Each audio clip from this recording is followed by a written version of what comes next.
Mūsu departamenta pāraudzībā ir apgrūtināto teritoriju informācijas sistēma ATIS. Tā ir valsts informācijas sistēma, kas tika izveidota ar mērķi nodrošināt sabiedrību ar pēc iespējas aktuālāku un vienu vietu pieejamu informāciju par apgrūtinātajām teritorijām Latvijā. Piemēram, Tauvas joslām, aizsargjoslām ap inženierkomunikācijām un daudzām citām. Mūsu komandas uzdevums ir darīt visu nepieciešamo, lai šis mērķis tiktu īstenots. Mēs metodiski vadām un pāraugam apgrūtināto teritoriju datu reģistrāciju.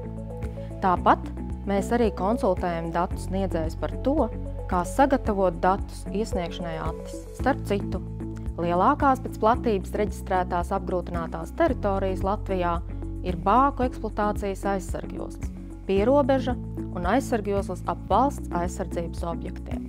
Vairāk informāciju par apgrūtināto teritoriju informācijas sistēmu jūs varat uzzināt Valsts zemes dienesta tīmekļa vietnē.